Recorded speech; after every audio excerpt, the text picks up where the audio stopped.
Baik, Assalamualaikum warahmatullahi wabarakatuh. Perkenalkan, nama saya Diwa Putra Fahri Hamzah dengan NIM akhir 291 dari kelas mata kuliah Hukum Pembangunan Berkelanjutan kelas C.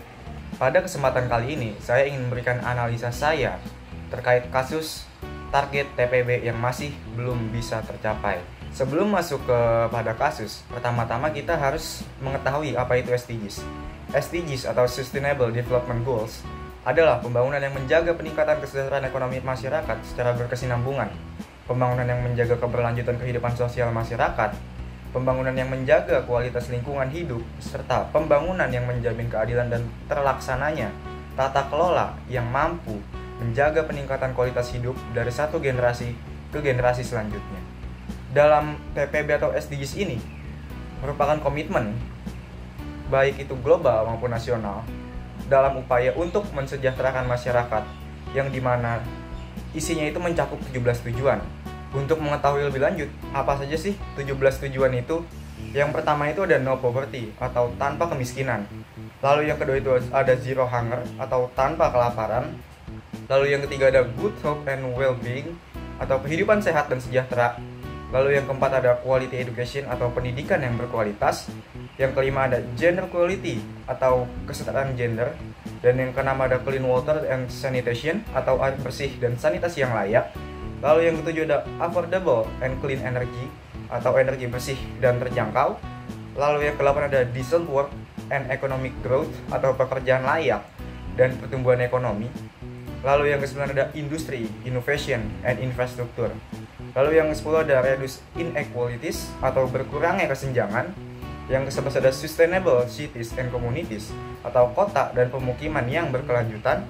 Lalu yang ke-12 ada responsible consumption and production atau konsumsi dan produksi yang bertanggung jawab. Yang ke-13 ada climate action atau penanganan perubahan iklim. Lalu yang ke-14 ada life below water atau ekosistem laut. Lalu yang ke-15 ada life on land atau ekosistem daratan. Ke-16 ada peace and justice strong institution atau perdamaian, keadilan, dan kelembagaan yang tangguh. Dan ke-17 ada partnership for the goals atau kemitraan untuk mencapai tujuan. Itu adalah 17 tujuan yang dirancang oleh global yang menjadi komitmen baik itu negara Indonesia ataupun negara yang ada di dunia lainnya. Berdasarkan kasus yang dilansir pada situs kompas.com, dijelaskan bahwasannya Sekretaris Jenderal PBB Antonio Guterres mengingatkan terbengkalainya agenda tujuan pembangunan berkelanjutan atau SDGs dan mengingatkan bahwasannya terjadi ketimpangan yang malah semakin melebar. Pada saat itu, Sekjen PBB Guterres menyebut hanya sebanyak 15% target tujuan pembangunan berkelanjutan atau SDGs yang sesuai jalur, sisanya itu mandek atau bahkan mundur. Yang selanjutnya secara umum PBB telah melaporkan bahwasannya TPB atau SDGs ini hanya tercapai sebanyak 12% yang sesuai dengan jalurnya. Lalu ada 50% yang berjalan dengan lambat dan sisanya itu 30% tidak berjalan ataupun bahkan mundur. Baik, selanjutnya saya akan memberikan analisa saya terkait apa sih sebenarnya yang menjadi alasan belum tercapai SDGs hingga saat ini. SDGs ini sendiri sebenarnya ditargetkan dapat tercapai pada tahun 2030 dan saat ini SDGs mengalami penghambatan yang dimana salah satu faktor penghambat belum tercapainya SDGs saat ini yaitu karena belum lama dunia ini menghadapi tantangan yang sangat besar. Sebagai contoh, kasus pandemi COVID-19 menjadi faktor penghambat. Mengapa COVID bisa menjadi penghambat? Karena dengan adanya COVID-19 tentu membuat sebagian besar masyarakat pada negara berkembang menjadi kehilangan mata pencaharian yang menyebabkan meningkatnya kemiskinan. Dan dari kehilangan mata pencaharian tersebut tentu akan merambat ke poin-poin berikutnya yang ada di SDGs. Sebagai salah satu contohnya, dari kehilangan pekerjaan tersebut tentu dapat menyebabkan meningkatnya kelaparan. Kelaparan karena masyarakat tersebut kehilangan pekerjaan dan kehilangan penghasilan. Bukan hanya sampai pada titik kelaparan, setelah era pandemi COVID-19 pun masalah akan tetap ada, yang dimana dari sebagian masyarakat yang kehilangan pekerjaan. Tentunya setelah pandemi COVID-19, ia membutuhkan pekerjaan yang layak agar dapat menghidupi keluarganya. Selain itu, yang menjadi penyebab utama adalah negara-negara maju yang lebih beretorika, yang dimana negara-negara kaya terus melestarikan sistem lama yang dianggap tidak adil. Kemudian negara ASEAN yang diwakili oleh Menlu Retno LP Marsudi menjelaskan bahwasannya yang menjadi permasalahan pada saat ini adalah negara-negara selatan, umumnya yaitu negara-negara yang sedang berkembang, tidak mendapatkan kesetaraan dalam bertumbuh dan melompat menjadi negara yang kaya. Masih ada diskriminasi dalam perdagangan dan hambatan untuk hilirisasi industri berbahan baku alam. Lalu analisa berikutnya adalah siapa saja sih yang menjalankan SDGs ini? Dilansir dari laman dataindonesia.id, dijelaskan bahwa dalam SDGs ini terdapat sebanyak 166 negara yang telah mengadopsi 17 tujuan pembangunan berkelanjutan atau SDGs sebagai sebuah garis besar haluan kebijakan mereka hingga tahun 2030, yang artinya negara-negara tersebut yang telah mengadopsi program 17 SDGs ini diwajibkan untuk turut serta menjalankan serta memprioritaskan 17 tujuan pembangunan berkelanjutan atau SDGs ini.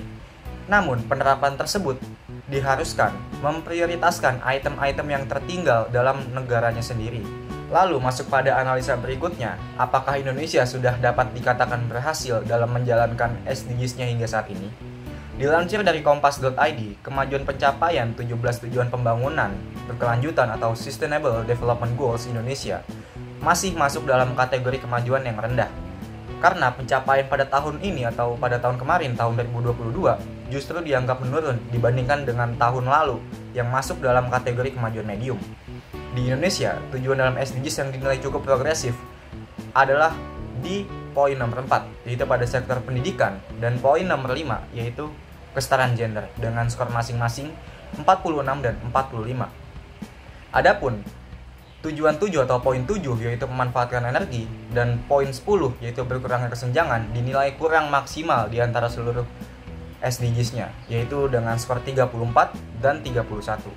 Untuk di Asia Tenggara sendiri, berdasarkan data pada tahun 2022, Indonesia masih berada di urutan kelima terkait pencapaian SDGs dengan indeks di bawah 70 poin. Indonesia masih berada di bawah negara-negara ASEAN lain seperti Thailand, Vietnam, Singapura, dan Malaysia. Lalu, pada analisa bagian terakhir, bagaimana solusi agar SDGs tetap berjalan atau tidak mengalami stagnansi? Berikut dirangkum beberapa poin, yaitu poin pertama ada melalui pendidikan yang bermutu, di mana pendidikan menjadi faktor utama dalam tercapainya SDGs. Pemerintah dalam hal ini harus lebih memperhatikan sektor pendidikan, karena pendidikan memiliki peranan penting yang tentunya akan membentuk SDM itu tersendiri. Dengan adanya pendidikan yang baik, maka tentu ke depannya negara akan menciptakan SDM yang baik juga atau SDM yang maju. Artinya dalam hal ini pemerintah harus melakukan peningkatan pendidikan dan menghilangkan kesenjangan-kesenjangan yang ada dalam dunia pendidikan. Lalu poin kedua yaitu membuka lapangan pekerjaan yang layak. Kurangnya lapangan pekerjaan yang layak tentu menjadi suatu penghambat bagi negara untuk mencapai target SDGs-nya. Maka dari itu negara dalam hal ini diharuskan untuk melakukan kerjasama baik itu dengan pihak swasta ataupun pihak asing untuk sama-sama membuka lapangan pekerjaan yang layak agar dapat memberikan masyarakat dalam negara tersebut pekerjaan serta kehidupan yang layak. Dan hal tersebut tentu dapat menjadi salah satu pendorong tercapainya target-target SDGs. Lalu poin ketiga yaitu meningkatkan komitmen. Negara-negara yang terlibat dalam program 17 SDGs ini diharuskan untuk meningkatkan komitmennya untuk mencapai target yang telah direncanakan pada program SDGs. Dan dibutuhkan pula regulasi yang kuat untuk mendorong negara-negara tersebut mencapai tujuan-tujuan SDGs. Lalu pada poin keempat yaitu dapat melakukan kerjasama internasional dalam segala sektor. Hal ini menjadi salah satu hal penting di mana peranan negara-negara maju dapat mendorong terpenuhnya target SDGs dengan melakukan berbagai macam bantuan seperti melakukan investasi di sektor-sektor tertentu pada negara berkembang. Dan solusi pada poin akhir yaitu adalah melakukan inovasi dan teknologi, yang mana adanya teknologi ini harus dimanfaatkan dengan melakukan segala inovasi agar dapat mendorong tercapainya SDGs. Baik, itulah analisa dari saya. Kurang lebihnya mohon maaf. Wassalamualaikum warahmatullahi wabarakatuh.